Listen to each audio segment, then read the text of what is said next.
Hey, what's going on, guys? It's Jody I. So I wanted to touch on three major issues from the last few days' posts. So those three things are on the hip hinging. We've got an issue with shins coming too far forward. We've got hips that aren't quite doing enough going backward. And then we just have tempo and speed of the movement. So I wanted to kind of cover those three things real quick right now. Number one, so if we get over to the wall,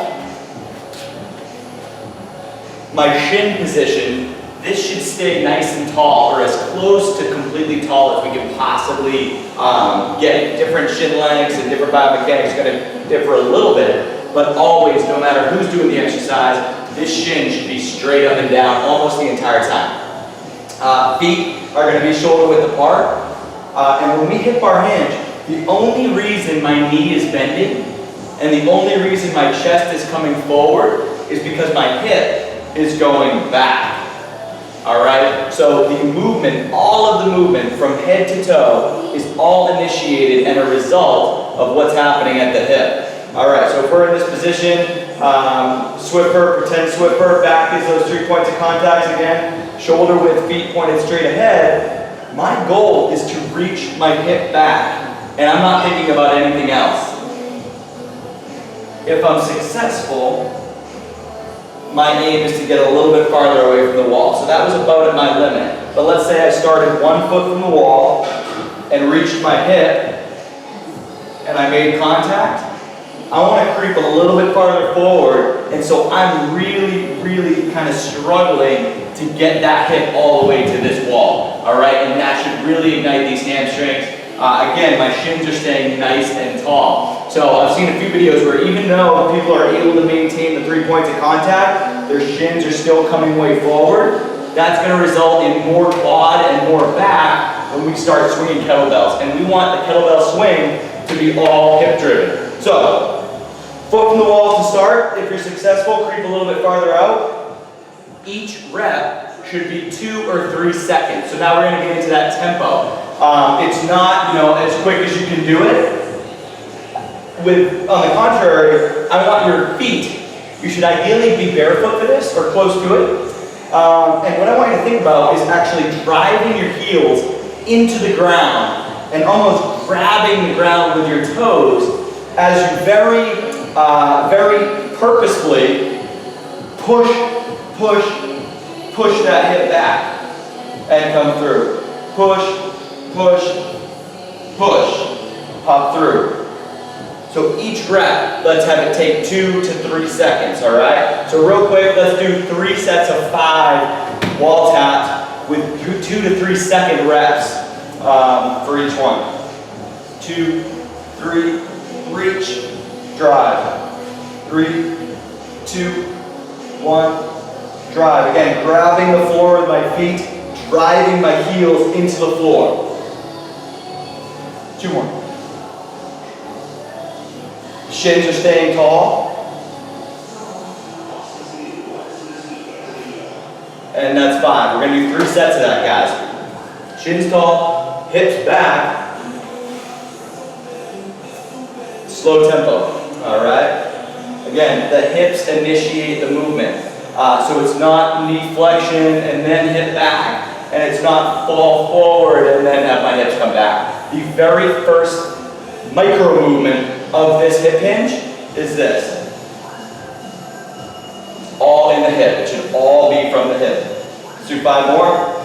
Kick back, kick back, kick back. Whoa, too far that time, too far. I'm gonna go 1 foot, a little bit beyond that. Tap. Tap. 3, 4, 5. I broke my own rule. Those were too fast. 1 more set. 3, 2, 1. Push, grab the floor. 3 more.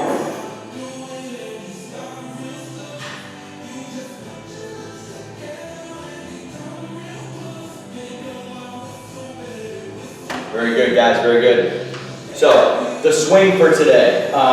Do not progress into the swing until you've mastered this, okay? So if your hamstrings aren't screaming, you're not able to get, beyond 1 foot from the wall, whatever the case may be, until those shins can remain tall and it's all hip driven and completely hinging from that hip, do not progress to the kettlebell swing right now. Because what we don't want to do is actually build a pattern. So in other words, if my shins are coming forward and my back is falling too much, if I start swinging, I'm actually going to embed that pattern. When we want to essentially, we don't want to upload any software that's not perfect. So do not progress to the swing until you've mastered this hip hinge.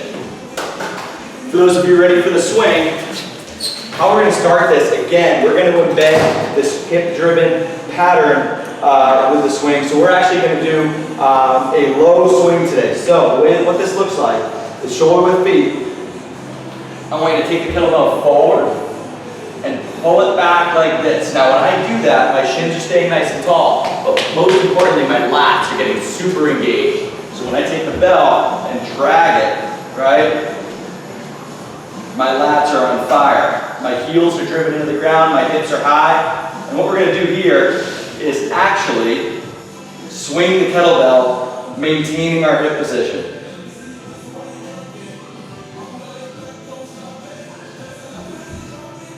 And we're only doing sets of 5. Weight is remaining in the heels of the feet, shins are remaining tall. We should have nice tight abs, like if someone walked by and hit you in the stomach, that's the kind of tension we want in the stomach.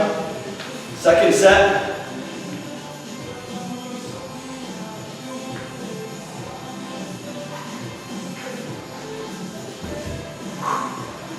Hamstring should be lit up from the wall hip hinge. And this is just going to embed that proper hip position. Upload some good software. Drag the kettlebell, push it forward.